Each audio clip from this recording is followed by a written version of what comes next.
put 4 tanks on Metify, like Ram, Orisa has, Winston, I think. And how Yeah. yeah, how do you split up your playtime between the tanks basically? Okay. So I play for two teams, a 3.5k and a 4k team. As a tank player on both. Right, And my preferences when joining the first team, the 4k team, was Ram and Winston. I think like just those two. right, And like recently we've started seeing a lot of Orisa in tournaments and scrims, and I wouldn't say Orisa is necessarily a counter, but Orisa in the mirror has a easier like matchup than Ram does into Orisa. right.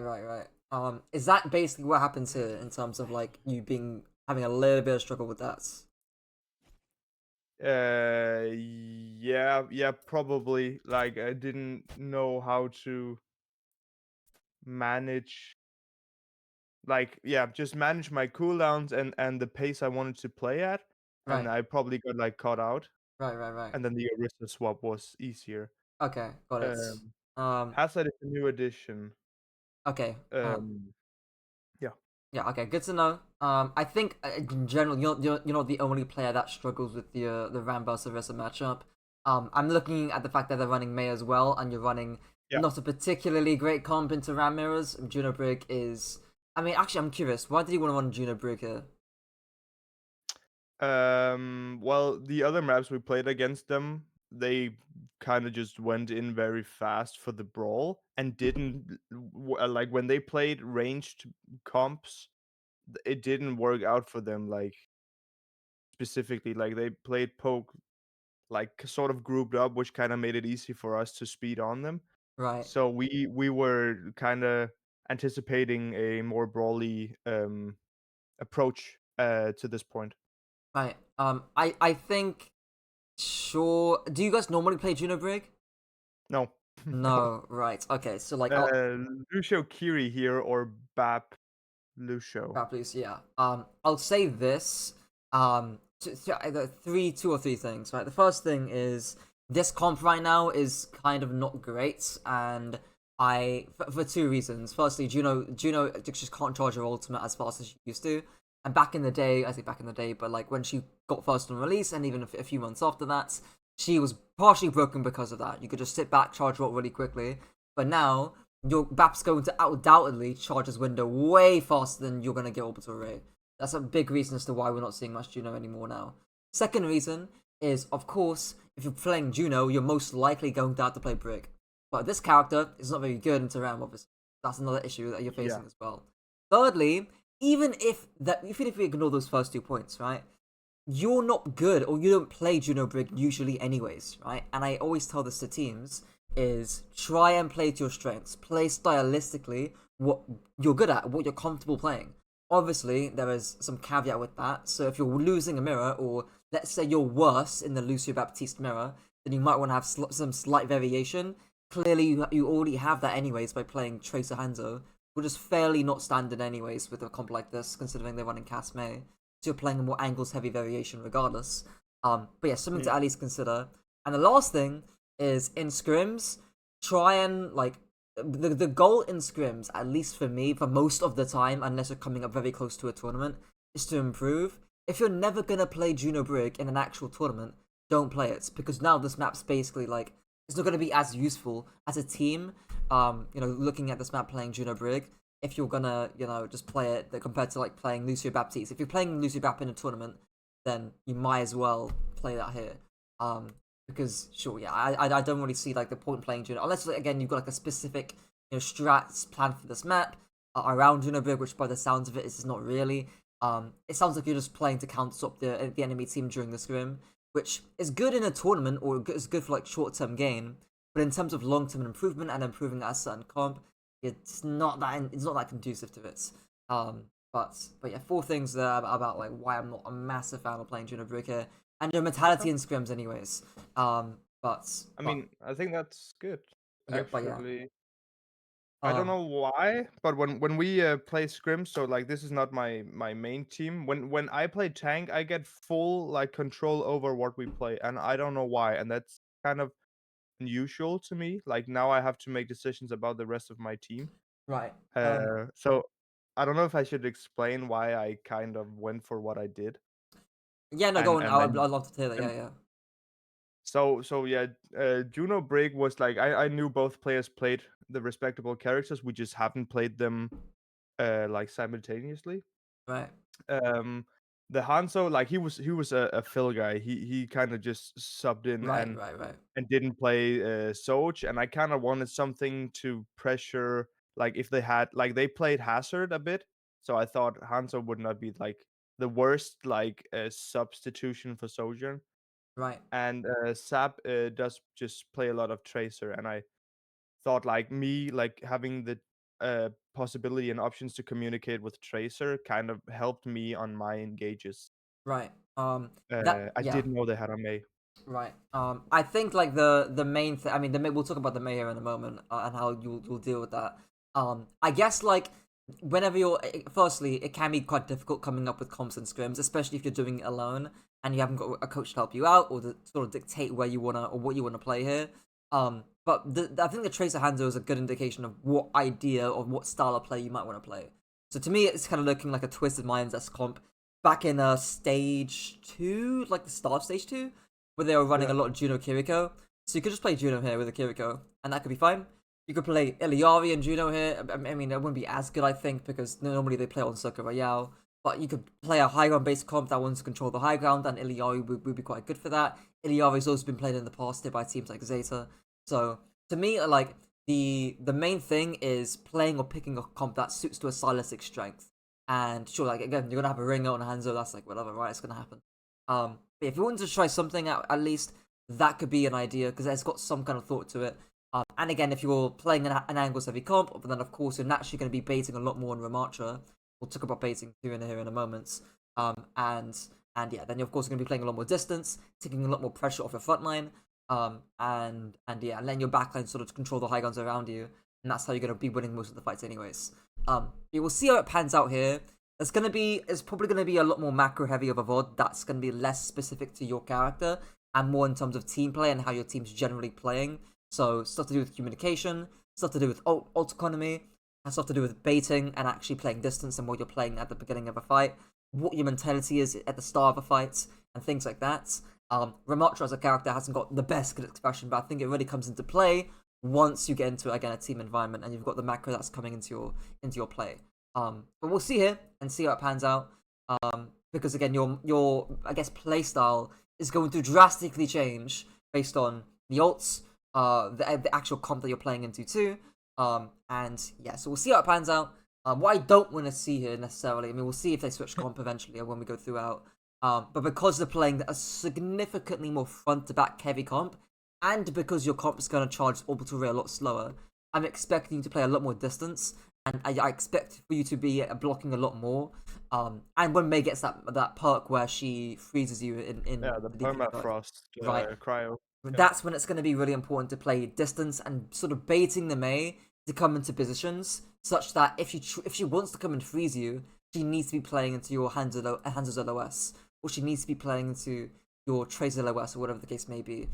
It's a bit hard in this comp because you can't really punish the May if she's out in open space, apart barring the Hanzo.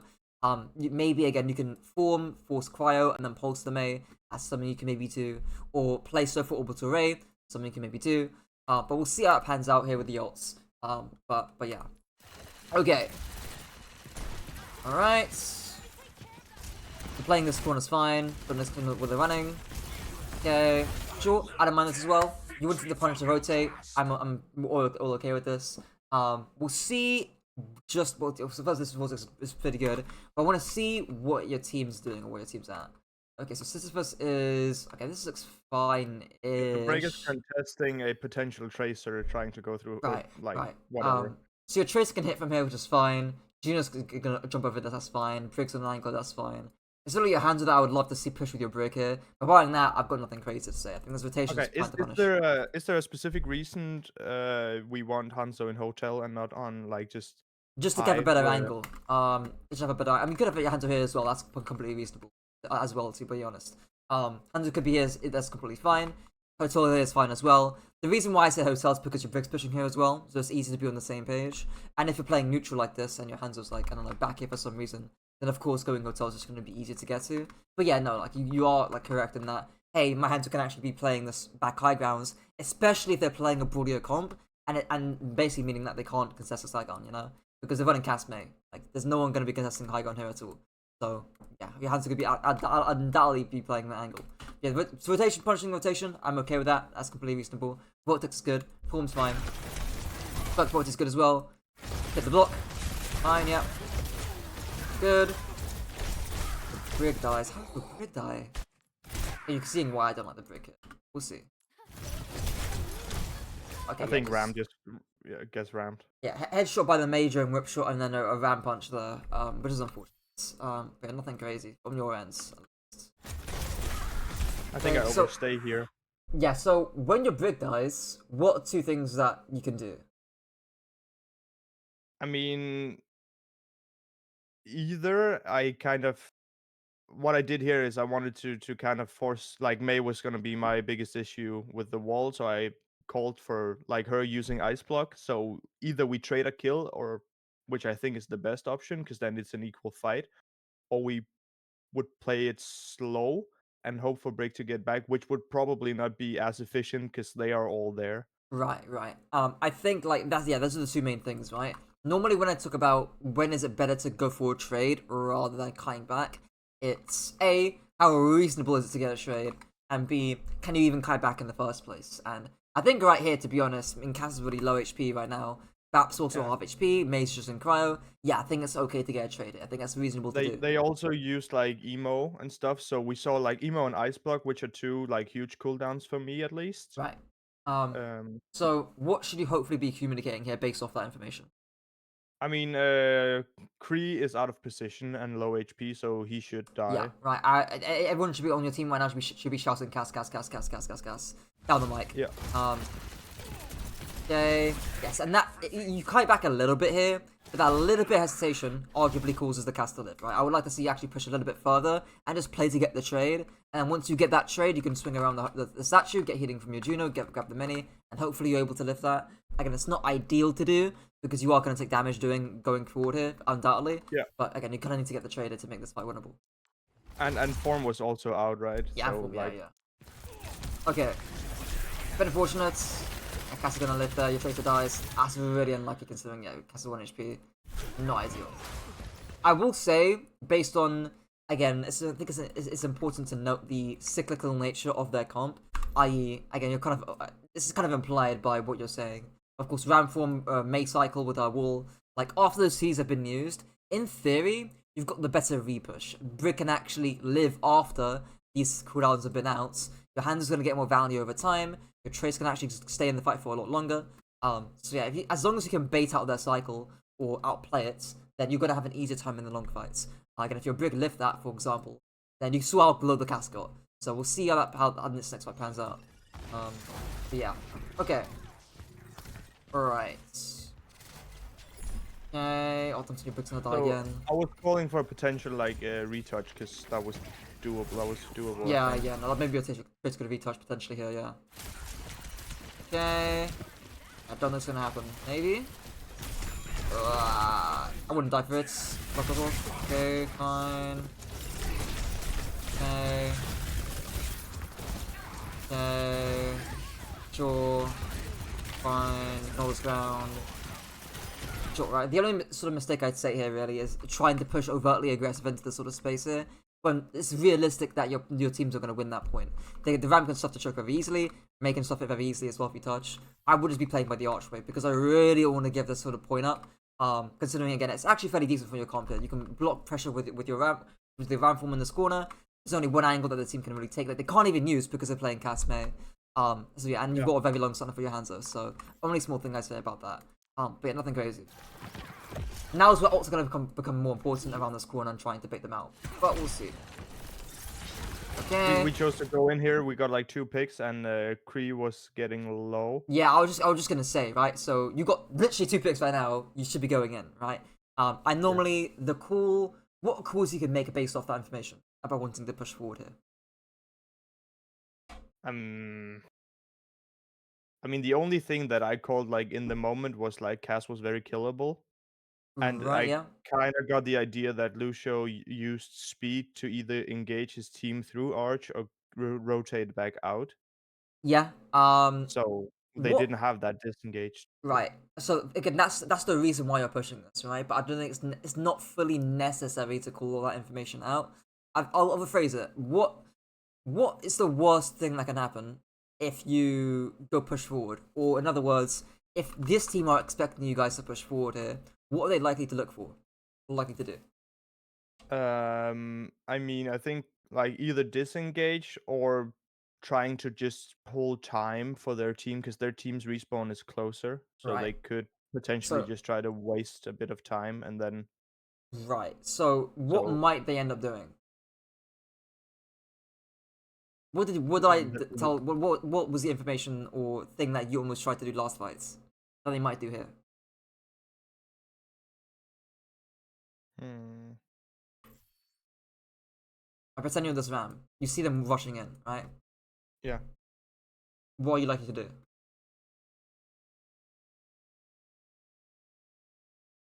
I don't know. Right. It's look for No. a trade, right? It's look for a trade, right? If you're guaranteed to Yeah, die here, you might as well try and find a trade.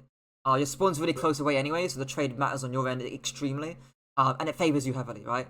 So knowing that, right, and this is a massive issue I see with a lot of teams, is the second they get into a 5v3 or a 5v4, they intern and die.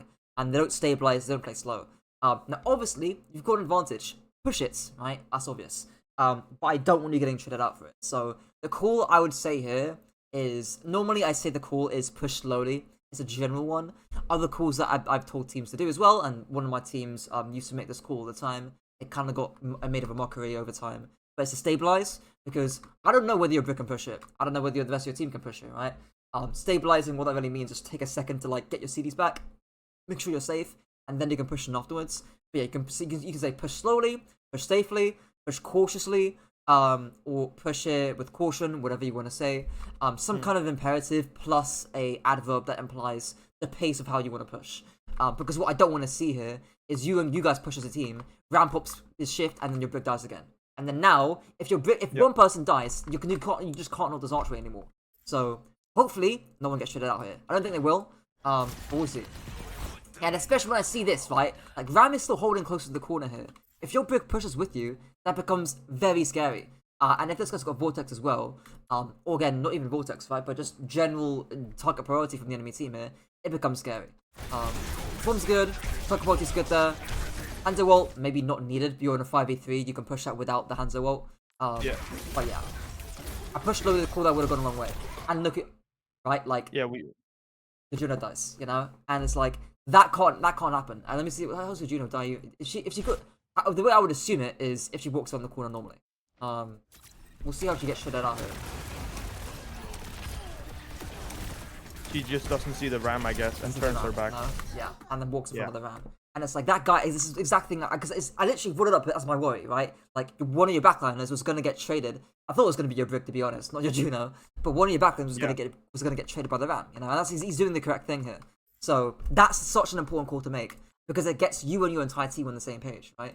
You see, oh, when a 5v3, their back is very killable, which they are. The cast is very killable. But you don't consider your backline, you know.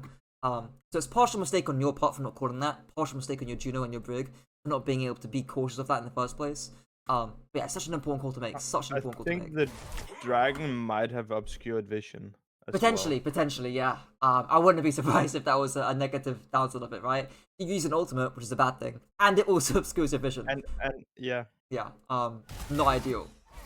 And your Brig dies too. Oh my god, that's really not good. Like, you just threw that fight, you know? Like, you use an ultimate, and I've effectively thrown the fight. And when we get into an actual tournament match, right? And we add up these blunders, is what, again, in chess you call Yeah. like really Yeah. advantageous fights that you lose, blunders. That is a blunderous fight. Which is really not good. And again, adding up to the thing I talked about at the start of the VOD, with your ult charge, you're 54% to orbital rate. They are 84% to window, you know? You're playing the infinitely worst comp, which is fine, but you can't make these mistakes if you're playing the worst comp. So you can get out, obviously, here. I'll run away, back it up. Yeah. Nothing crazy. I do not want to die here with no supports. Whoa. Okay, we're safe, thank God. But now, when I'm looking at the ult economy here, you not only have you used an ultimate, right, but you're nowhere near your support ults. And they've got Window, they've got Close to Beat, and they've also got Blizz, and they've got High Noon. So they're running a very front to back heavy sort of playstyle here. So what is something that you can do? Because next fight you're at a massive disadvantage here. What are some things that you can maybe do to minimize the ultimates, or you minimize the value from the ultimates, or potentially do a really quick play yourself? I mean, considering that they are like very front to back heavy, as you said, or like very brawly, if we were able to kind of play ranges or angles, because like Blizzard is probably the ult that I'm most worried about as Yeah, a Ram. yeah, So if we play like angles or range, or maybe both, yeah. it's gonna be difficult for May to get like a good amount of value. She might get like one or two. Right. It's going to be undoubtedly very difficult here, right? But baiting involves having some kind of distance. So what I don't want to see happen here, hopefully, is you play corner to corner with the Ramattra. He pops, window or whatever. You get walled off, and you either get blizzarded afterwards, or I mean that's probably gonna happen, and then you just get exploded and die anyways, right? Hopefully, you can have a little bit of distance away from the corner here. So I don't really mind if it's. And I wouldn't say this is a bit too far. I'd say somewhere around here, maybe some distance around here, maybe playing back here a little bit could be fine as well. That could all be reasonable. And then you sort of bait and play distance. Hanzo can play high ground. Somewhere over here is fine. The Tracer can flank around, obviously. And then if they push him with window or whatever, then your Tracer can look for a trade and look for a pulse behind. And hopefully, you buy enough time that your Brig and your Juno can get their ultimates up in time. If not, this fight's going to be lost, I'm not going to lie. But we'll see, hopefully, how it pans out. The second option you have, which I don't really recommend, in this fight specifically, I mean, I might recommend it, we'll see, is to play, just to do the exact opposite. It's to actually play really, really, really quickly. And if your tracking's good, Yeah. you might know that the Lucio hasn't got beat yet. So you can just play for trade to immediately and play really, really quickly and make this a very messy fight.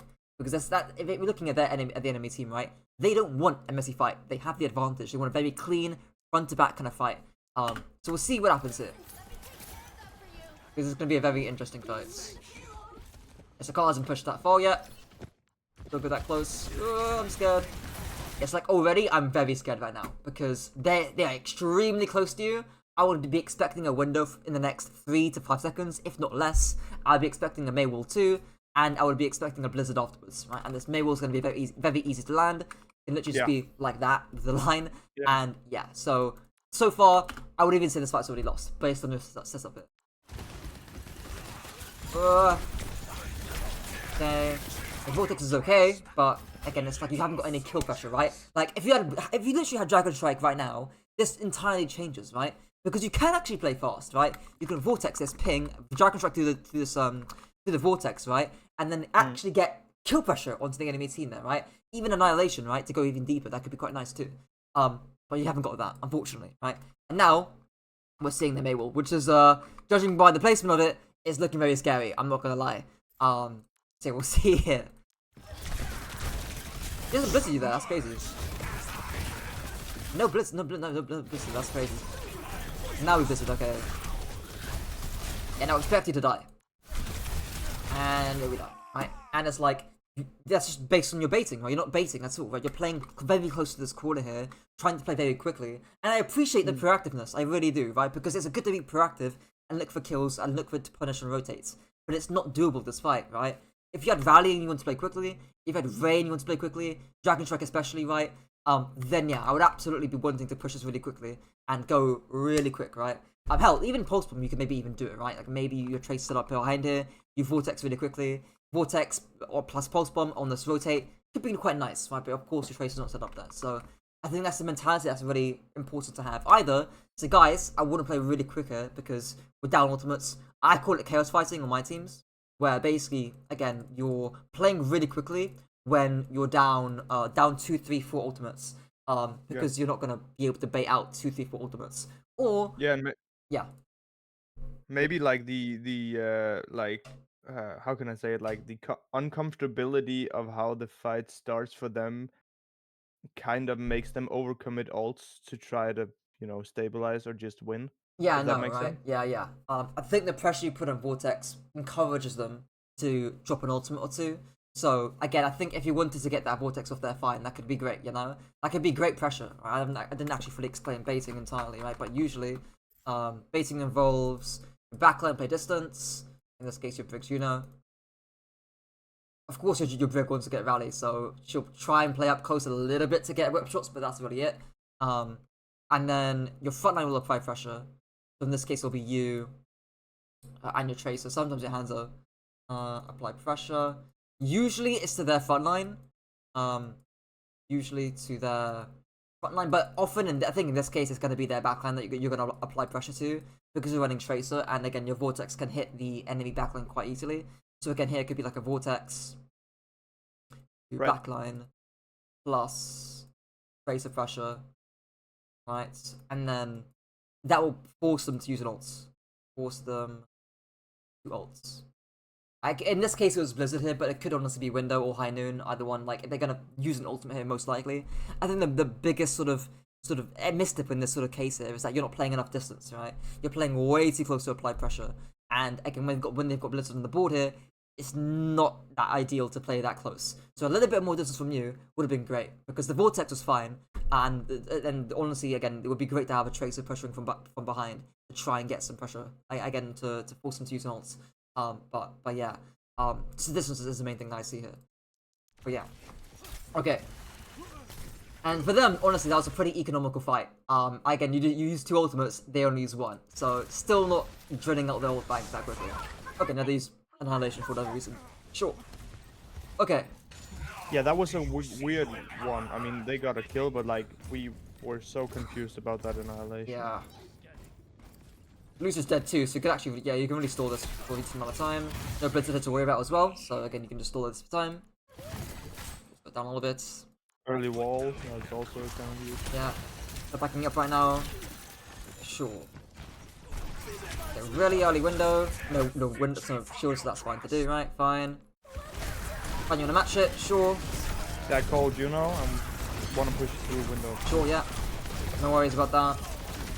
One thing I say whenever I coach Baptistes is making sure that their window is sort of maximizes or minimizes how reachable you are, and also make sure that the enemy team are positionally committed. So, but of course, in this case here, you can actually reach through the window, so his window wasn't very good, and you guys weren't that positionally committed anyways. Like, you guys could just play that out the window or play around it as you could have did. So that was a bad window. You can reach past it fairly safely. I haven't got major complaints about that necessarily. Okay. Rally for B. Okay, this looks like a more even ult trade. I don't mind this. Alright, we'll see here. So again, one thing that you can do when you have rally is, right, you tell me, right? How might you plan around this with rally? Honestly, I thought of rally as being some form of a like counter, like you use it for Genji blades, and that was kind of the same idea here. You kind of use it Yeah. against Kree, for example. Either that or you, if Ram chooses to commit on Brick, she kind of has a way out. Yeah. I think if you want to force, how could you force an Ajax here? I mean, play it fast and try to commit on Lucio. Right. So one thing you could do here, and I'll give you an example that I saw from stage 1 of EMEA. You could have your Brig hiding up here. You could let them walk through this main choke. You could go in really early or go in really quickly with Vortex plus Form. Brig pops Rally from this angle, and Baby Tracer comes there too. And all of you guys just fuck the Lucio, and you force him to Ajax. If not, he will just die instantly and you get a free kill. So you can actually play really quickly with Rally, and get a huge burst of value, especially with that stun too. Of course, if your Brig's hiding here, make sure you're getting pings and you're actually seeing, so your Brig knows where they're roughly at. But you can actually play really quickly with Rally here. And I wouldn't mind that, right? Again, it shows that proactiveness, and judging by how you're playing so far, based on how you, because your playstyle so far, from what I've seen, is very proactive, punishing rotates really early, and if you want to play into that style of play, that's all good, right? But I'm just sort of giving you the tools to be able to do that. You could also just play slow here, right? The benefit of playing slow is that you're burning more time off the clock, and you're building up your own ultimates here too. So you can definitely build Pulse Bomb, probably get close to Dragon Strike here, and get close to Annihilation. That's fine to do here as well, because they're not going to be, you're going to be able to match your ultimates over time too, and you're burning some off the clock. So that could be also a nice thing to potentially do there as well. But yeah, I think at least if you want to try and force out some early pressure, like maybe try and punish this rotate, you can get an early vortex in, potentially have someone playing here, that's fine. But yeah, again, if you want to really play quickly, again, you can hide a break here potentially and go really quick with the rally. But we'll see how this fight pans out. Okay. Okay. Yeah, early pressure, that's want okay. to commit on that because like he was, yeah, somewhat killable. I think that was Lucio, no, standing in. No, that was Kree. I think his like the thing here with this is that I actually wouldn't mind if your team played faster, but I don't think we've got the facilities to do that. Right, your hand's not in position quite yet. He's on high ground right now, not quite in position for it. Your Briggs a little bit too close for my liking, and Juno's also not with you as well. So yeah, I wouldn't actually mind this if you guys set up for it, to be honest. But the reason why again I prefer it here is because the angles are just nicer to use, and you also get more time off the clock because you have to walk into your own space. So yeah, we'll see how this pans out. Okay. Okay. Yeah, okay, back. Wall out early. Sure, okay. Vortex is good. Oh my god, your Brig. Sure. Hey, Ajax.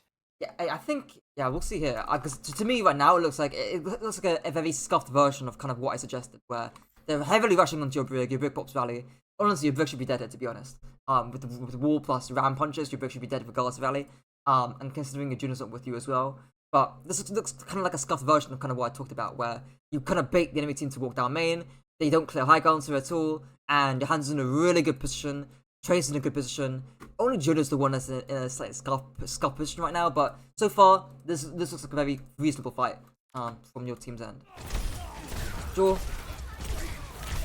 Does he? Yeah, let me see the Ajax from his POV.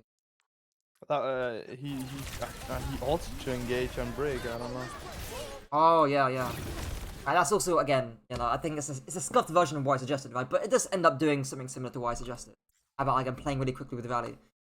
It's the same thing that used to happen back in Ramattra in Stockholm, where teams would rally really quickly, and then the Brig would keep the stun with the Malga cage, and of course the Malga cage then stun them out of it. But yeah, similar thing here. Okay. Actually, great fight plan. Probably at this sort of level of play, even at 3.5, 4K, actually a really good fight. Pretty good to see. Okay, let's see next fight. Speed up here. And honestly, you can do the exact same thing, right? I'm not sure if you're going to be that accurate with ult tracking, considering the only ult they have is coming up to Blizzard here. What do you...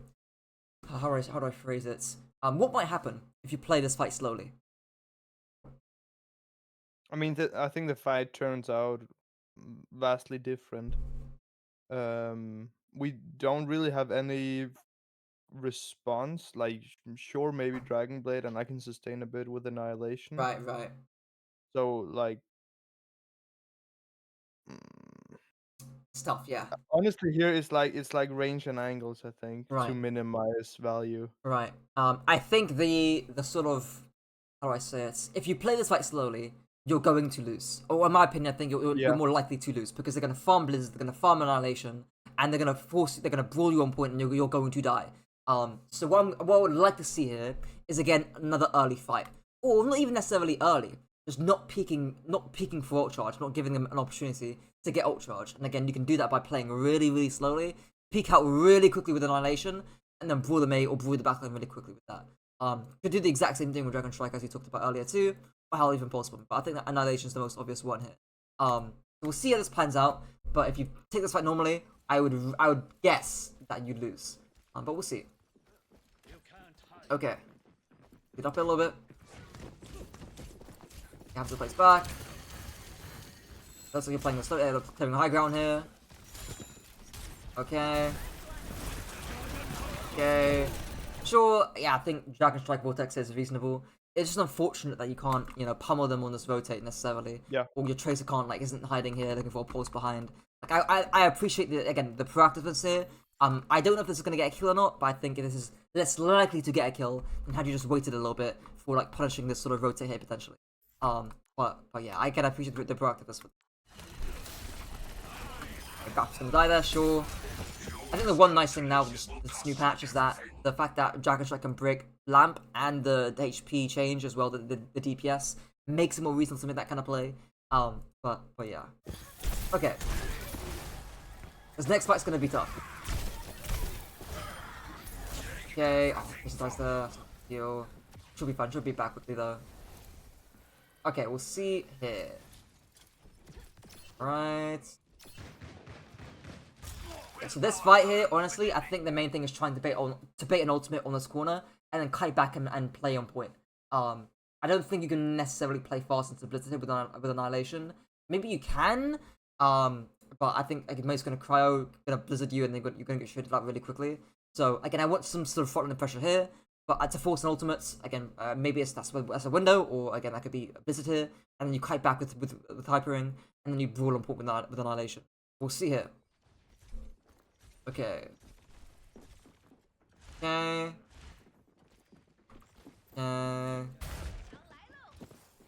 So like you're gonna have Vortex We out, know yeah. they're going up there. Yeah, yeah. Okay. No bad is also up there. Yeah, the second it gets to the point is where it gets really, really tough. Wall's been used. Okay, that's not. Okay, explain this shield to me. Blocking bullshit damage from my team. Right, right. Because again, right now I'm like, this is really not ideal, you know. Like they've kind of rotated, out rotated you guys from getting early pressure on. So again, what I would have liked to see is again you're back and you try and bait this, right? So maybe again you're playing here or playing here, probably this corner. The back is playing here, maybe even high ground. Your back can play high ground here. Hunter plays high ground here too. Basically can play this side of the map, and you try and just force an ultimate when they drop down and rotates. Again, you're making sure you've got distance the entire time from the mate. Again, that's the only way you're gonna win this fight here necessarily. But we'll see. Okay, fine, good, ish. I can see why. It's just not enough pressure. It's not enough pressure, right? Like the Tracer can't do anything on high ground, you know? And that was my big fear last fight. And now again, it becomes an even bigger issue because you haven't got Dragon Strike like you did last fight. So, and now with Blizzard on point, it's gonna look rough. I'm not gonna lie. Yeah. You could turn your head around, but it's not gonna matter, right? You're just gonna die there instantly. The baiting Blizzard has been by far the biggest thing. Even next fight's gonna be hard to win. Okay, we'll see here. And that the reason why I think that the shield that I asked about is conducive of your general mindset on the character, because shielding early there tells me that hey, I really want to fight closer, and I just don't get in that fight. I don't get why you want to fight that close. You know, like I get wanting to force CDs early, but you can do that while playing distance and playing outside of the effective range for Blizzard. So I think that's the important thing to mention there. You can even again use map geometry here as well. So we're over here. By playing this corner, if they do Blizzard you in this corner, you can pop your form, hide in this corner here, and then it becomes difficult. Again, that whole thing I mentioned at the beginning. It becomes risky for the enemy team to walk out on open space to come and punish you if you're hiding in this little corner here. Again, your hands will be shooting the enemy team, and your trace can be pintering from behind, right? That kind of thing. But there it was so easy for them to punish you in Blizzard. It's by far been the biggest thing to mention. Okay. Let's see here. You can definitely get a retouch here, maybe. But again, it's going to be tough. Going to be tough. Your Tracer dies. How's your Tracer die here? Why did she go first, man? Yeah, I don't... For touch, because I don't know. I said like I would definitely be able to get on point. Yeah, yeah. But the rest kind of called we wanted Tracer in first, because that was 100%, and me getting in was maybe like 80 or 90. Yeah, yeah, no. I think again, if you call that, that's completely fine, right? That's on your team if you're the Tracer going in there, despite you calling, hey, I want to like actually touch the point there because I can. Yeah. But yeah. Because you can see that it's kind of far away, and the wall was just kind of tough. Yeah, yeah. I have my form. I was using it out of spawn, so that kind of forced yeah, no. You've got two options here, right? So what are two things you can do here as a team?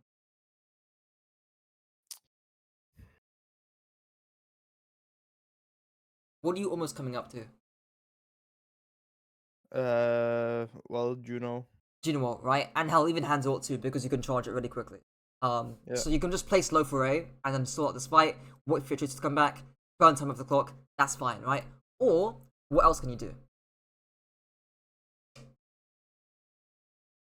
Take a dry fight and maybe get some ults out. Not actually, not exactly what I was thinking, but that could actually work. Yeah, I think again you can just play slow here, like hold on the cart, threaten ultimates or threaten trades, and that can force ults really quickly. That could be quite nice. Building off that though, if this fight's winnable, and let's say this guy Baptiste gets to 1 HP, what can you maybe do? What have you got in stock? Yeah, annihilation for Annihilation, now. right? So maybe you go forward here, do that punch block into weaving, force out whatever ultimate high noon or force out window, and then after that happens, you pop annihilation, go full block mode, or you try and defend the trade even further, and hopefully that buys enough time for these guys to get ults, to come back, and then that's your path to winning the fight here. So we'll see how this pans out. We'll slow it down here because I think it's gonna get very messy very quickly. Okay. Okay. Sure. Just get the kill. Okay, sure. Just get the kill straight up. Why not, right? I guess that's ideal. Annihilation. Sure. I think you could just potentially block that, but I'm not gonna cry about it too much. Annihilation, that's fine. Get up a little bit. Full zone away Cassidy. And Rose Mother May. Yeah. Right. So I think here you're just not aware of the perk, or not. You don't think that she's got the perk or something. I think after you got the Baptiste skill, this is where you want to kite back and not make sure. Again, if he does freeze you, you've got Carter's cover. Your backman can still see you, and it's hard for the May to swing forward. Right. Right now, she can freeze you out of like if I put it on May to the west. Right. Pretty much no one can see the May if I'm here. Right. Like there's no hands up. Like the hand, like the cart's blocking this. So this is a good cover to use, right? If you're getting frozen here, though, it's inherently harder for the maid to come at you. She needs to walk onto carts. She needs to again jump over here and try and freeze you on top, right? And then she's playing within your hands of the west. So that's the main thing that I'm seeing here is, hey, we get the trade, but you're just not thinking or considering the May freeze. And right now, this might destroy you. Or 21 HP, 16, 10, and you're dead, right? So that freeze just kills you. Which is really unfortunate, to be honest, because I honestly think that's fairly winnable if you're able to live that, farm up Ray, farm up Dragon Strike, and actually stall out the fight there. It's like a bit unfortunate on the blizzard, not the blizzard, the freeze by the May. Okay.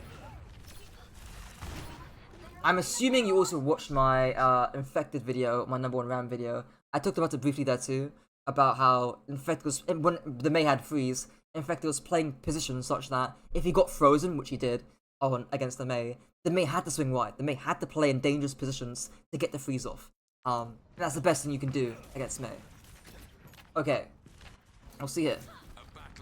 And so far, honestly, I think the biggest thing with your mindset has been you're really good on these engages. You're really good at punishing rotations, which is a really good skill to have. But after that happens, you don't really know what to do. And I think in some cases as well, you as a player don't quite understand or quite know yet or they haven't got the feel for it as in terms of when it's or how to safely punish rotations and how ultimates play into that as well. Because you can't just go in vortex and expect to win every fight. But yeah. Okay, Ursa now, which is fine to play. Of course here you've got way more. You know, it's a lot easier to play around the ultimates here because of Fortify. But I think the main thing here is if you're the enemy team, we can really poke up the Ursa really heavily here. So we'll see how you use your cooldowns and see how, again, your engages and kites will be. But yeah. What I don't want to see, obviously, is you getting poked out and getting your CT forced out really early.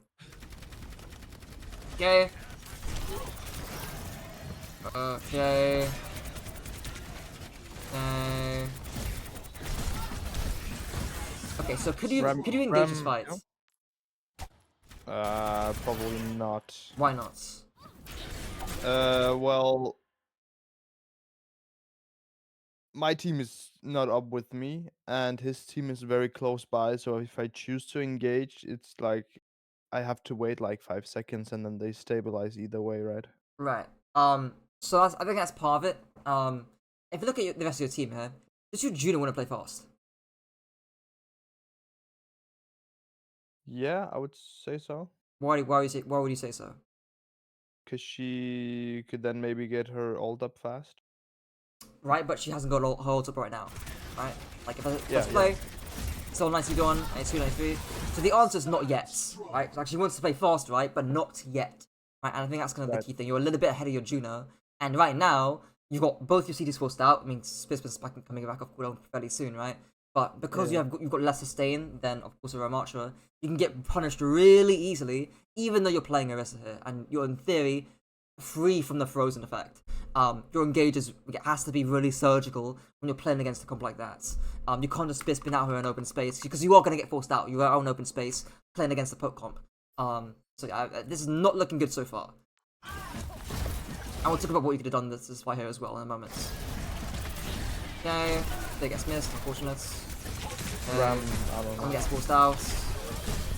Okay, Ray has to save you. Okay, the spear. Right, so just clean and engage there is all I really want, right? Just playing a little bit slow for that array. Because you can see how much easier that fight becomes once the Ray gets dropped. So we're back up here. And talk about things that you can maybe do here, right? So, back it up, back it up. Okay, so you see Ram shift to the left, no shield. Very simply, what can you do against Ram? Keep him at a distance.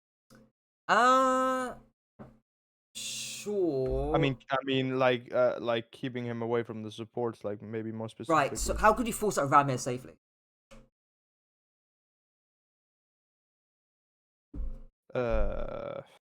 Swing wide and shoot at him.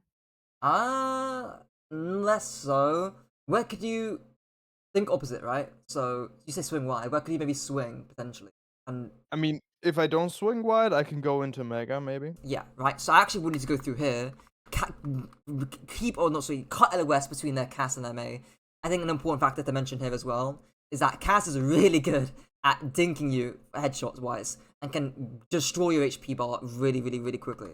So whenever you can as well, making sure you're out of his LOS and you can play this sort of room here, force him out very easily, and then again that can help prevent him from reaching your back end to begin with, right? So again, I would like to. Yeah, go on. Sorry.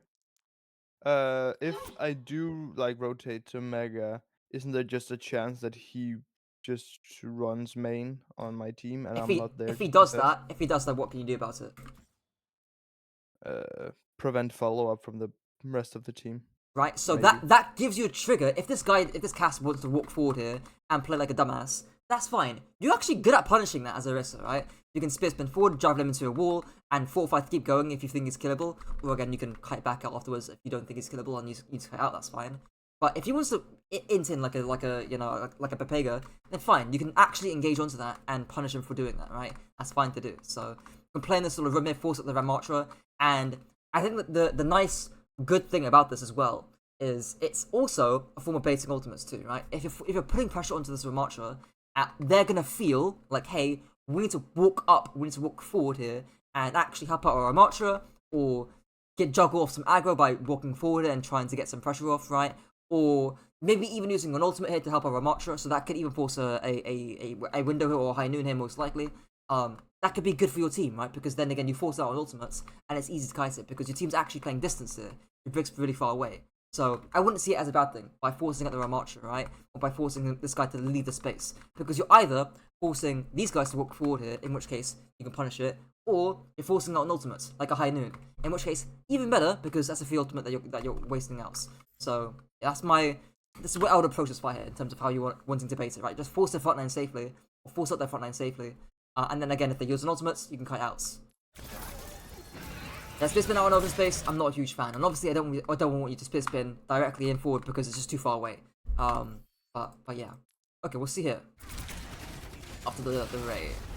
Okay. Okay, so yeah, Ray for Dragon Strike and Ray for Annihilation. Not ideal. Okay. And this fight, right, when I mentioned this, again, I mentioned this a while ago, but when you are 2, 3, 4 ultimates down, I say 3 to 4 honestly, that's when you need to play fast. And the only way you're going to win this fight is rallying really quickly. Unless you get some insane bait off. But, yeah. So again, I wouldn't your brick to hide, like, it'd be a great place to hide. Right up here, would be great.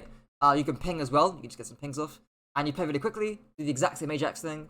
You can fortify to keep going because, you know, this doesn't matter to you in fortify. And that could be great. Because even if you beat a window, they still have beat Blizzard and High Noon. So, yeah. And use Pulseman as well. Stuff. Okay, get the kill, right? Sure.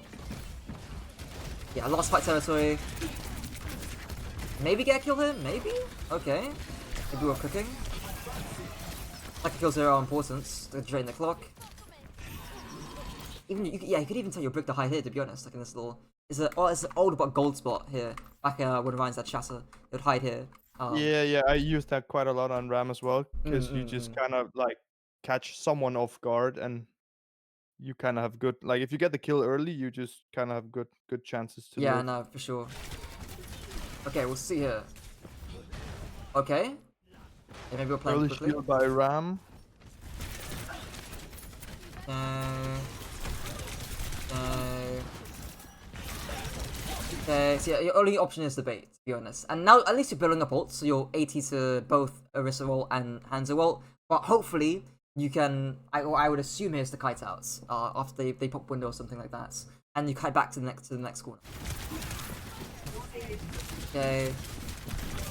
I would just use cart here. I will just use cart and play distance, right? Look how, again, just because you've got more cover to use. Again, you can see how easy it is to force you out on Orisa. Because you've got less sustain compared to Ramattra with no shield and of course no fall. They're forcing you out first. Okay. This comes out, and they're gonna win the ball. Yeah. I guess the positive is that they used 3 ults for it, right? And used 1 for 3. This is positive for it. And now your retouching point's gonna be a bit better. We'll see here. Honestly, they could have just beaten and blizzarded it, or just used blizzard that entire fight and gotten the kill anyways. If you had no CDs on Orisa, your Brig was really close too. But yeah.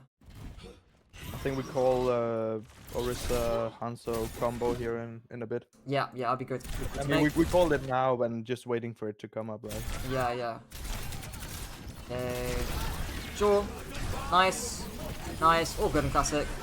No issues about that. Good fight plan. Okay, we'll look at attack now. Okay. Oh, do you guys get first held here? It looks to me like you're getting first held. Yeah, we'll see here. Might not be what happened.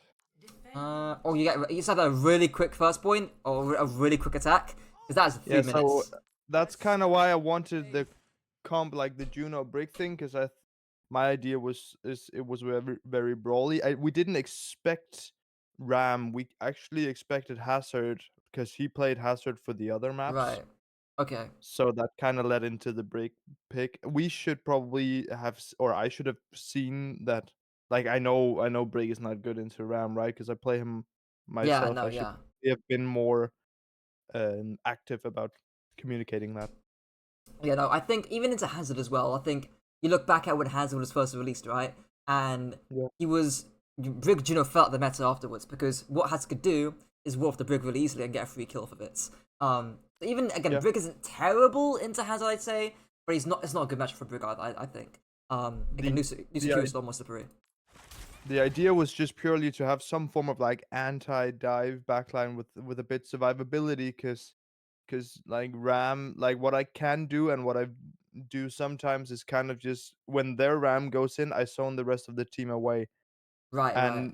Brig would be like acting as the off tank in that case, right? Yeah, no, I get what you mean. Yeah. But for me, the comp is just so like it's inefficient and it's counterintuitive, because if you wanna, especially if you're running Tracer Hanzo and you want to play distance, well, Juno Brig they've got very little range damage. And then conversely, you can't even brawl with it that well, anyways. Not just because you're playing Tracer Hanzo, but also because, again, as I kind of talked about, Juno forms our array really slowly, and it's hard for Brig to get close. But yeah. Okay, we'll see here. Okay. Yeah, not a fan of that shield there. So we haven't. The times we've talked about your cooldowns on Ramattra, it's been linked to your mentality on the character too. So what was the intention? I think I can guess why. What was the intention behind the shield? Like just kind of making rotation. Yeah. I thought that was gonna be the case, right? So just allowing your team to rotate, maybe by statue, whatever the case may be. But it's so far to me, it looks like there's no real threats here. Like I think the important thing with Ram Shield about when you want to use it is really important against Sojourn is very simply, if you the second you see Sojourn swinging with blue, that's when the important time is to use it. So your team's able to match and walk forward here. Not a bad shield at all, really, but something to at least mention. Because I think the shield's fine. It allows your team to rotate, sure, but something to just mention about when to shield and Ram. Okay. Okay, gonna get easy vortex there, sure. Nice. Yeah, completely reasonable. Like, you catch Lucio out in open space, you get a quick rotate with Lucio. Yeah, fine to do. And what should we be calling here after you get the Lucio kill? I mean, Bab is on point and Mei is low, so we could either like force ice block or kill Bab for being like too far away. Yeah, so that's part of it. That's the first half. What's the second half? About how the tempo, about how you want to play. I mean, I will. I don't know. I think we have the advantage here and just somewhat win if I don't like. I just want a whole block, so I want to play Yeah. slow and I want the rest of Mm. my team to catch up. Right. So force block, play slow. Easy call to make. Right. That'd be great to do. That of course May's in front of you. You can do the interweaving, right?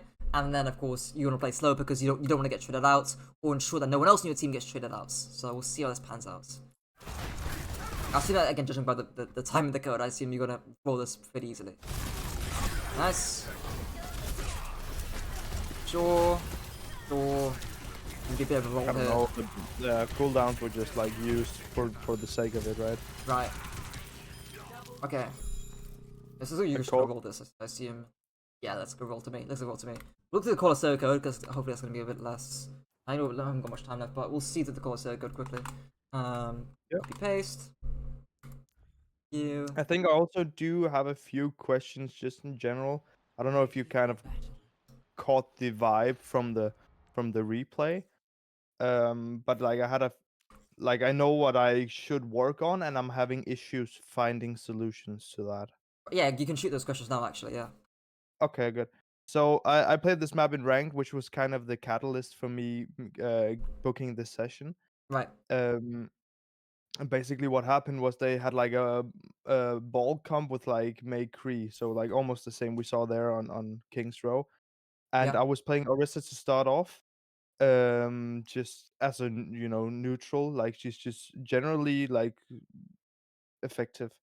Right. Um, and we kind of rolled the ball like early on. They got a bit of distance, but I was having trouble contesting the rest of the team from not getting value, and I just felt what we kind of call homeless, like not knowing where to be, and Right. yeah, just I don't know. You know, when you get stomped, it's kind of difficult to get your feet back on the ground and to Yeah, no. stabilize. Yeah, no. What was the rest of your comp? Uh, When you're playing Arista, uh, if you in remember. that case, it was I think it was Tracer, Sombra, Orisa, of course, and then we had, I think it was Kiri, Mercy. So that was ranked ladder, and I think Mercy was probably like, I'm not gonna like blame Mercy and say it was her fault, It but was a Mercy bad. No, was the yeah, I know what you outlier. mean. Yeah, like, don't worry. I've had Mercy before that will play Mercy with Tracer Sombra, which is not ideal, or even Tracer Genji, and really aggressive front lines. So the big thing, I guess, in terms of how I see your comp playing into Maycast Ball is, of course, your Tracer Sombra will actually. I'll have this framework that I normally use whenever I coach. Typically more, I guess, ranged comps into Divia comps, but it works generally speaking if you want to stop and engage or want to bait and engage. Which is Spar or Scouts, prevent, absorb and rotates. So, in other words, of course, when their ball goes in and he slams in, May's gonna look for a wall and walk forward. Cass is gonna look for a good angle too. So, I guess the main thing here with your comp and it's two things. So, Scout, we can forget that for now because it's ranked. I'm not gonna talk about that too much. The big thing is to prevent. So, of course, your Tracer Sombra will be preventing the ball going in the first place because they're Tracer Sombra. They've got a ton of mobility. They can force out and 2v1 the ball fairly easily. That should be a given, hopefully, that your ball or their ball should have a hard time setting up and staging, right? Even you can contribute to that as well by hitting early spears or by getting good poke damage or whatever the case may be. The second part is absorb. So absorb just means when ball goes in, how can we live that engage? Or how can we scuff up that engage as much as we can? I think for Right. you, the second I hear Cass May into Orisa, I'm like, this is not great for you, right? Because again, Cass can dome you very easily. You can get your wall, so you can get your 4-5 spy wall really easily. And you can die and get zoned off again pretty easily, right? So the main thing here is how can I zone off the Cass May safely and prevent these guys from getting value while the ball slams in, but also again making sure that I can live. Because again, hopefully when the ball slams in, you can zone off the backline, and again I call this sometimes the turn and burn in my videos where you'll zone off the backline, and then the rest of you will turn and burn the ball in this sort of situation. So I guess to me is the thing about again keeping distance. um, threatening the trade. But again, if you see it, if the cast is low, right, of course, go for the trade. But I think that's going to be such a rare thing to happen.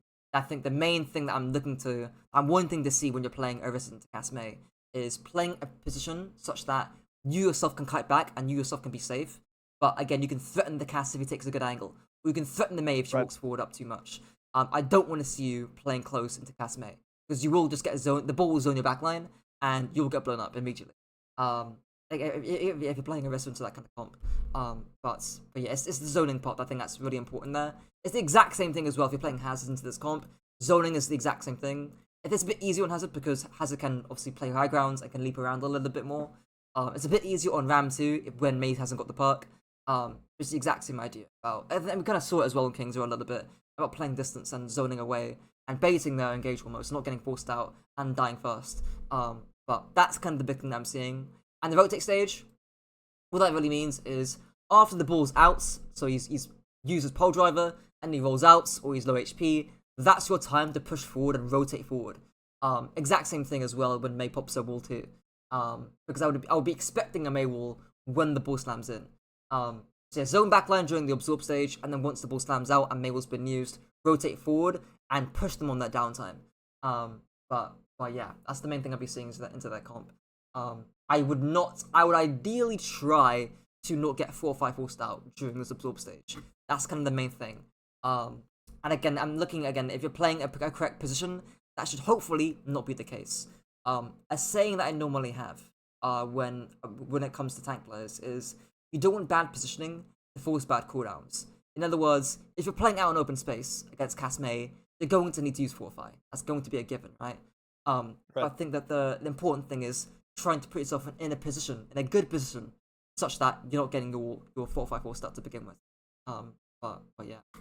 Any other questions as well? While we're at it. Well, I don't have a clip of it, but I will probably book a session when I do catch it. I feel like I have trouble walking sometimes Right. without overcommitting, but that was kind of the same thing, right? When you like walking into some form of choke, like Li Jiang, Night Market, you want to get on point, Yeah, and yeah, you yeah, don't kind of want to overcommit ults or cooldowns. Sorry. yeah. Uh, and my solution so far, which we haven't tried out yet, is maybe to have DPS players play angles, which kind of diverts attention and makes my life easier. Yeah, no. So But not yeah, you can absolutely do that. That's fine to do. You can especially depending on if you're running a more mobile comp, anyways. I think it's also fine to just you can use cooldowns to rotate. So again, if you're playing Ram, which is a very normal character to play, Ram and Shield to rotate is fine. It's very standard to do. But yeah, of course, if it's like a big open space that's hard for you to cross, you're gonna need a little bit more than Ram Shield. In which case, you need smart pathing and again playing angles around it to help navigate the choke. Um, but yeah, but then when you do get the point, like or when you do get the space, you're kind of down a cooldown. Like I use Ram Shield to kind of mark where I want to be. right. I think the important thing is to note is if you're using Ram Shield and they're not, you need to be punishing that early on. Or again, like because they have to be rotating without Ram Shield in open space on night market, which is not fun to do because you know how fun that is. So for whatever Yeah. reason, if your team can't punish that rotation when you're popping your own Ram Shield, that's an issue with the angle your hit scan's taking because why is your hit scan not punishing a rotation when they haven't got any Ram Shield up? And also another issue with your other hit scan or your other DPS too, right? Again, you're running Tracer Hands that entire match. But the question then becomes, why aren't we punishing or swinging when we've got Ram Shield and they haven't? That becomes Yeah. another question to ask there. But yeah. Okay, we'll watch one fight here and do a quick summary afterwards. And yeah, see how this pan out. Okay. Again, Orisa is gonna be like a default rollout. I don't know if you like I agree, but we as a team, both of the teams just decided that Orisa is just better into Ram in the neutral. Yeah. Like I'm not gonna say it's like a counter, but it's like 60-40 or 55-45. It's like she has the edge over him. Yeah, no, like, Um, yeah, I think, okay, I'll give you this comp because it's a comp that I was helping out a team or my friend's team in Face It qualifiers, expert and advanced, and we essentially came up with a soft counter variation to the Ramattra comp. I mean, I say soft counter to it, right? But the comp we came up with, and that this was trying to play into our team strengths, was and it sounds weird, right? Ryan, Brig, Juno, Bastion, plus Hanzo or Genji, depending on who was playing. And we'd only play this on Circuit Royale or very linear maps, so Circuit Royale or Yeah. Colosseo, or stuff like that, basically. Yeah. The reason why we kind of did this, looking back at it now, it'd be better to run Zen because, of course, Zen can just melt Ramattra because of the how his Discord interacts with block. But the reason this works fairly well, and in fact, our highest win rate was actually on this comp on those maps, is because it forces the Ram to block the entire time. And once that happens, the Ram's not going to be doing anything during block, obviously. And then your Brick can walk, your Brick can get charged with Rally, your Bastion can just shoot anything else, so often he'll get a kill into Freya or something. But yeah, so that's you can run a similar variation as well. So what Alcacia did is run Orisa, Bastion, Juno plus I forgot the exact comp. I don't think it was Juno Brick. I think it was Juno Lucio. Yeah, probably Plus Lucio, yeah. plus I think it was like a hit scan as well, like Sojourn or something. And it's a very similar idea. They did it on Circle Royale. I made a video on it. But if you're playing Orisa here and you're on a very linear map, that's something that you can absolutely do, right? I'm not sure if your team's hero pools have got Zen in it. But if they do, that's great, right? You can just Zen and then just fuck the Ram, and then you're playing for your cycle. If you are gonna try this in Arwen scrims, which I think honestly you can give it a shot, make sure you're calling your cycles. You're very in and out in the comp. If you don't get value on your cycle, you're kind of cooked, right? And when I say value, I mean filling up all the space and getting good space of it. But yeah, something that I give to that team. It's kind of a cheese comp, but honestly, at this level of play, if it's a good counter comp to have against Ram. But yeah, okay, we'll see here. Boss fights. Okay, split up. Lucio Kiri, so that kind of swapped because we were arguing, and Lucio has more consistent like speed Right. than Juno has. One more thing to mention here. Maybe you can relay this to your Lucio. Please, can your Lucio set a good TP for your Kiriko in the mid fight? If your Kiriko dies in mid fight, it's probably down to your Lucio. So it's a really important thing. But yeah. Okay. Sure, just play slow. Shield, sure. Sure. Yeah, a little bit slow on the CDs there, right? Again, no thingy magic, no shield, and then you get down to like 100 HP there, or 150 HP. Force the fortify early, not particularly ideal there. So either you can just rotate the Ram there if you don't want to go for an early engage, or you can go for an early engage because he's got no shield, right? You can spear spin in, spear the Reaper, or even Lucy if you've got command mechanics, but probably the Reaper here. Fortify to keep going, and that could be quite nice to do. But no armor during fortify is not ideal. Some space there, yeah. Yeah, I think we just kind of lose that fight early on. That was that was a very close map. We kind of fumbled early and late, but we had a very decent mid game. Right. Then that neutral But there yeah, again. There's no value in your cycle. There's no one swinging here or swinging wide around you. Again, I want to make it hard. I want to make it hard for them to punish you in Orisa, and also let your hit scan and DPS be in a position such that if you do want to go in with again spear spin, javelin, and fortify, the team can follow up off of that. And you're good at that character. Your cycle is really powerful. Again, that sort of sequence of cooldowns is really powerful. But yeah. Okay. And that's gonna be the fight there, yeah, for sure. Okay. Yeah, we'll do a quick summary here as well. It's also again why Bastion is also really good too, because you can get value in that cycle, you know? Your Bastion's gonna be forming in and destroying the enemy team if they're going onto you. Like it juggles the aggro quite nicely. Same thing with Genji too in the comp, right? Genji can deflect out for you as well. Yeah. But yeah. Do you agree that like the 4K team, we just decided we just don't want to stand out in the open because you guys kind of just getting gunned down. Yeah, That's kind no. of why Yeah. I wanted cover early on, because standing out in the open forces cooldowns for just survival and not necessarily any Yeah, no, yeah. advantage. The path you had there was fine, right? But I think especially into Orisa, right? I'm looking at that tank and I'm like, okay, we haven't got a shield to cross him in space with. Can we force out CDs from Orisa really early, crossing the rotates, and destroy a cycle to begin with? Because your cycle is really scary once you are in close distance and close proximity. But yeah, of course, the ideal situation is that you're able to connect onto the Baptiste or onto the Cassidy with your cycle. Because you've got more kill pressure during the cycle than Ramattra has.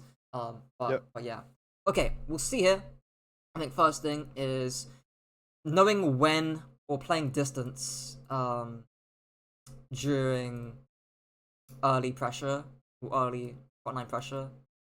Um, so again, you're good at punishing rotates, but I want more distance with it because you can avoid blizzards and not die first immediately. And then the whole thing about baiting also too. Bait ults. Because you are putting good pressure early.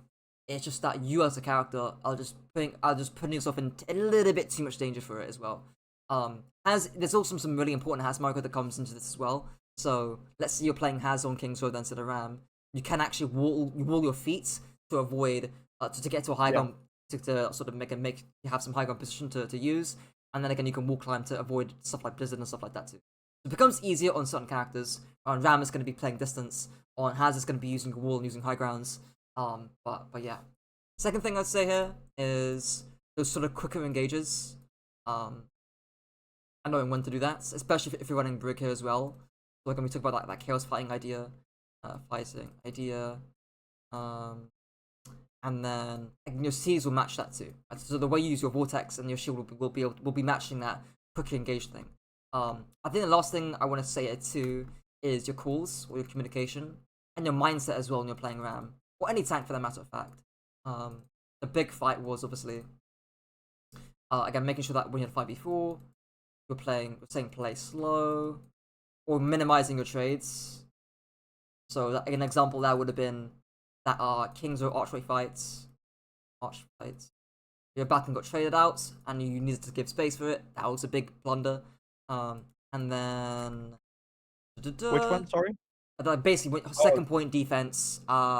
When you were in a 5v3 and you dragon striked, and yeah, your yeah. Briggs unit got traded out. Yeah, that's an example of that. And then what else to that as well? I mean, I could probably have communicated the Ram's position there because he kind of went into a corner, waited for his form Right. while, yeah, So you can say swing wide versus ram, something like that, to make sure your back and don't get traded out there as well. The same kind of idea, but yeah, I think also another communication is again it links into the second point, but the general tempo of how you want to approach your fights, which is important to get your team on the same page. Do we want to play fast? Do we want to play slow?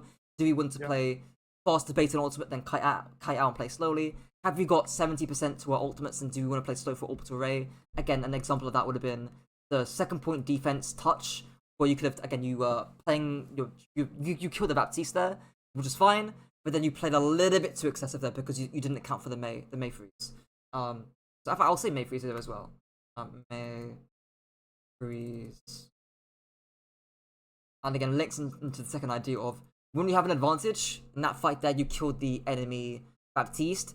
Play slow, chillax. Can we stabilize this? Can I get into a good position such that I'm not tradable by the enemy mate?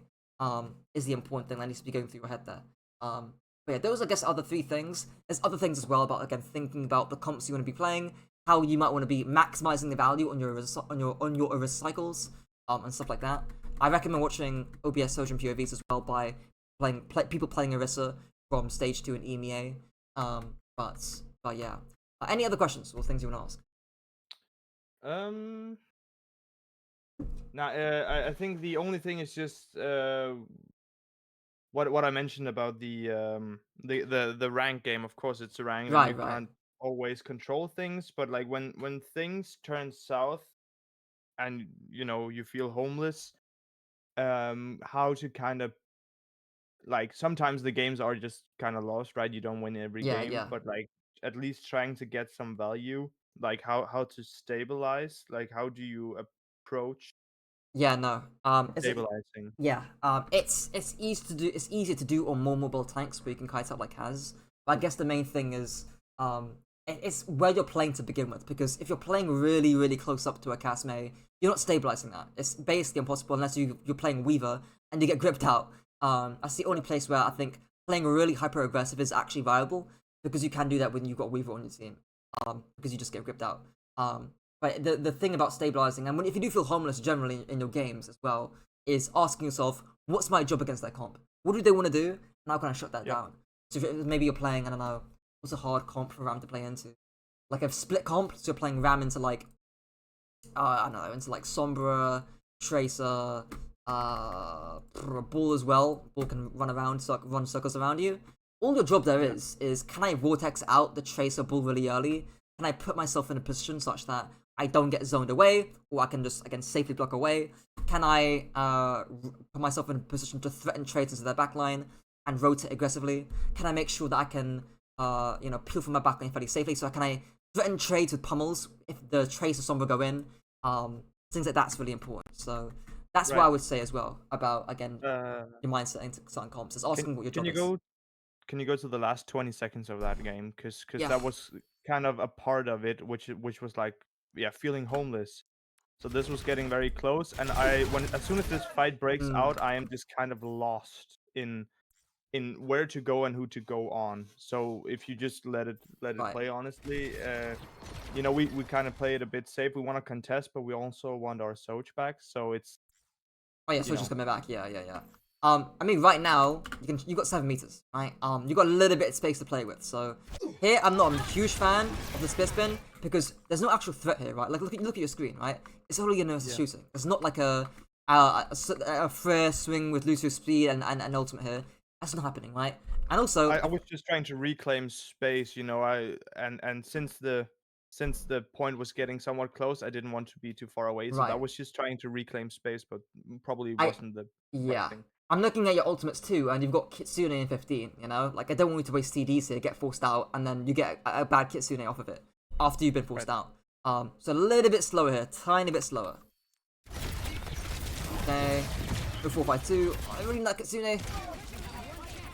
Like, now, when Cart's coming a little bit close, like, now, of course, is when you want to, pop your CDs, and let's play a little bit, again, there's Cart and whatnot. Right. Is that, now you're 92 to it, but you've got no Fortify, you're gonna be down in HP soon. Bomb like Kitsune! Now you got it. Okay. I wouldn't have even split in there, to be honest, right? Like, after the Fortify comes out, I'm like, kind of I about was here, just right? trying to force some form of C9 or like, Yeah, you know. yeah. You can do that, right? But it's easier to do that with Kitsune. So you're off sync with your Yeah. Kitsune or your Kyoko, basically. But yeah. Okay. But I just feel lost here. Like, what do I do? Do I just Right. keep marking So the like Orisa? now when you have Kitsune, you can look for trace onto the backline. Or you can look to, again, if the backend's killable. So if I zoom out here, right, where the backend's at. Yes, You can't, Lucio is. yeah, so you can't realistically kill Ash. She's on high ground. Whatever, right? Whatever the case may be. Is Lucio doing much? No. No, right? But And who's more he's. killable, do you think? Yeah, maybe the Orisa or the Lucio?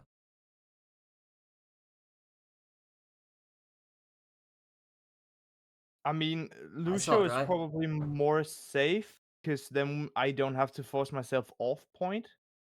And Yeah, Kiri is on Orisa. I think it depends on if you get a good spear, right? So if you get a spear Right. onto Lucio, I'll at least check this, right? Can I get a good spear onto Lucio? Because if you do, he's dead, That right? forces Orisa to push up, And right? exactly, right? Exactly as well, right? So you get a spear onto Lucio. If you miss it, that's okay. You can go back to shooting this person. They're half HP anyways, right? But so far what I'm seeing is, I mean, Freya's dead right now, so I of course don't have to do much about her. Can't really go into Ash that much. Lucio's killable if you hit the spear, and of course you can't really go into Kiriko necessarily if you plays distance because she's going to be too far away. So we'll see here with what you do. We'll slow it down a little bit. Okay, it's Javelin. Okay, it would have been nice in the Lucio. Full fire as well. And now spinning out in open space, right? And I think the homeless thing is kind And of coming into play, right? Because yeah, you, yeah. you don't know who to spin or who to go on to here. The big thing I say, this is more broadly about players in general and not specific to Orisa, is regain awareness in the mid fights or after Yeah. you've done. This is something I tell brick players as well. After you use a cooldown, look around, right? Look around you and look at who you can go on, right? Right now, especially when you have full cooldowns, pop a CD. So on Brick would be like popping a repair pack and look around you, right? Because now is the prime time to regain awareness and look at who's killable here, right? Is Ash jumping out in open space? I guess she is, right? Exactly perfect target to go on, right? Lucio could be a good target to go on here as well, by again getting a good spear. So yeah, again, look around you, look at who's killable. Okay. Okay, here I think it's clearly Orisa because no gold and he's half HP, right? That's kind of lowest common denominator here. They're fine. You have B on top of it too. I'll just... Ashe is fine there as well. 1 HP. Sure. Also got HP advantage against Orisa. Fine. Nice. Okay, cool. But yeah, I think the key thing there is that your ults will inform your mindset in terms of the tempo of how you want to play, and links into what we've been saying this entire VOD. And also, if you're feeling a little bit lost, look at who's dangerous, look at who's killable in the mid fight. That's it. And yeah. Okay. Anything else? Don't think so. Right, cool. I mean, knowing when to swap, because I swapped the Orisa on King's Row for defense last point, because I had the idea that was gonna, work into make like a cryo freeze. Yeah, no, yeah. I guess the big thing for me at least is why, or like, is it? How do I phrase it? Because I feel like people think count swapping is kind of a crutch in the moment, right? Let's say that scrim you played in King's Row was a tournament game. I wouldn't mind if, as a band-aid solution, you going to Orisa, right? But at the same time, I think that if you are better on Ram, or better outplaying the Mayfreeze, or better at baiting, as we kind of talked about the entire VOD, Yeah. then you wouldn't have to go Orisa in the first place to begin with, you know? If KSA Yeah. was playing Ram there, I don't think he's going Orisa. No. Yeah. So I guess like this is a double-edged sword of it, right? I think again, it's the environment. What do you want to get out of the scrim? You know, is it do I really want to win this, or do I really want to learn how to play Ram into this? But yeah. Okay, we'll leave it there. Again, any questions, any more things you can think of, you can DM me. And yeah.